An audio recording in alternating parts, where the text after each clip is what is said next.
Alright, so I was asked about the polishing process that I use to polish up a cup like this after doing the etching.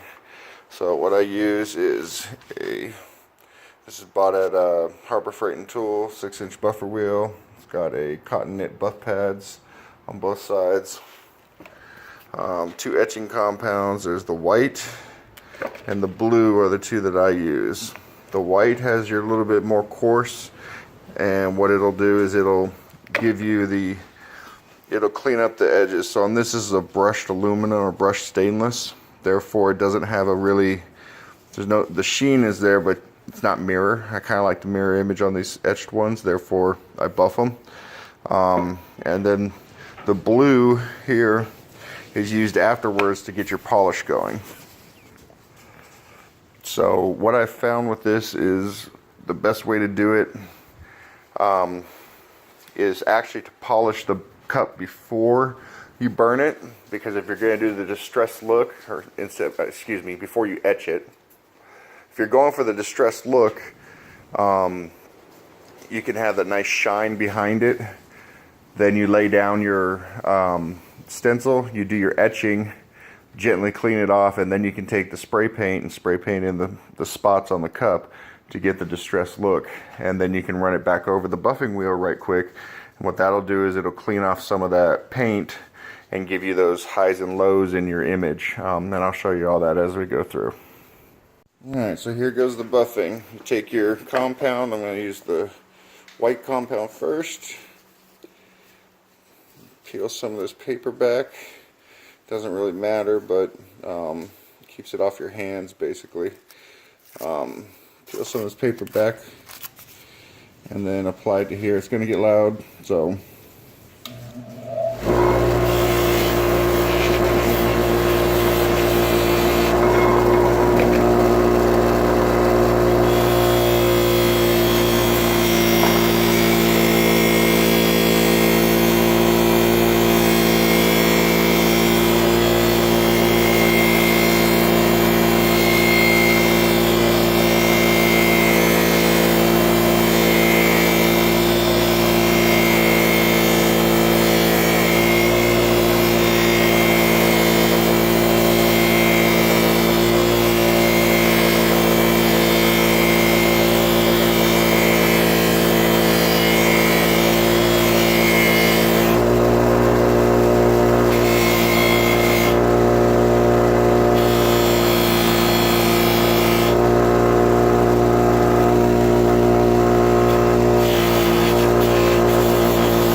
here is a partially polished cup.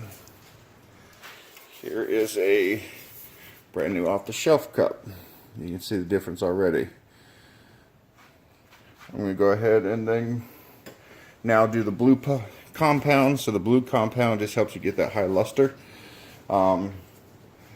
Same process as the other. Some people say you need to change your pad and all that stuff. That's up to you. I'm going to use the same pad because it works. So here we go.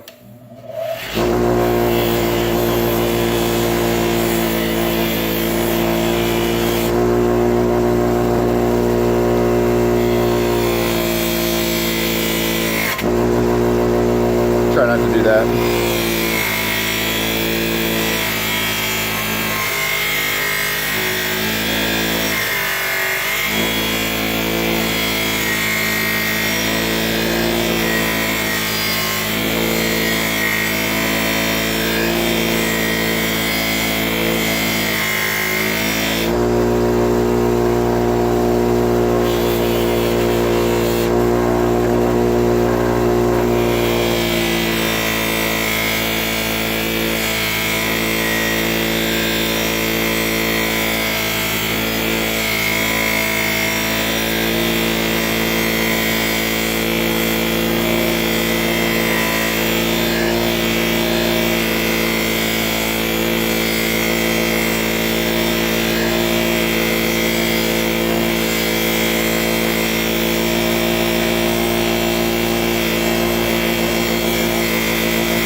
And don't do that.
So here is a polished or buffed cup, and here next to it you see the unbuffed.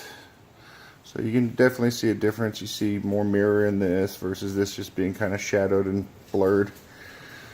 I'm going to spend a little more time on this, get a little bit better, and then go from there. So what I do after I polish is I'll then take acetone and clean it. That way you get the residual polish off of there. So if you look, I don't know if you can see the smudges and stuff that I'm leaving in here because that polish is on there. The acetone will neutralize the polish. That way you can clean it very well. You can use they have spray wax and gunk removers. I had acetone. It's the same thing, just a basic nail polish remover. Just clean that up. That way you get rid of that grease, so when you go to burn or you go to engrave with your battery charger system, you don't have any contamination that causes it to go funny. So I'll be back in a minute. Alright, so here's the finished product. As you can see, a really good finish there versus from the store off the shelf.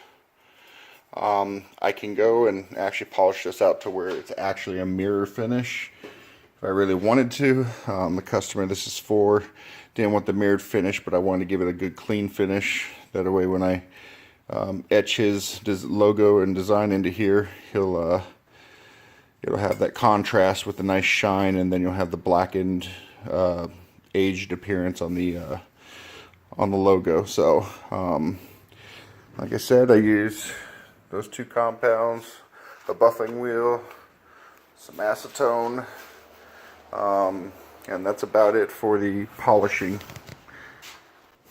So I realized my second wheel here was off screen whenever I was buffing, so I apologize. So I used this one to apply the two different polishing compounds, and I use this one to remove it and clean it up.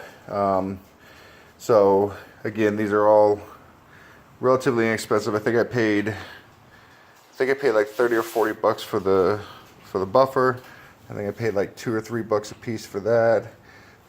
The polishing compounds are maybe $5 a piece, and then acetone, and go from there. So next I'll take my etching system, aka a battery charger, and lay some vinyls down, tape everything off.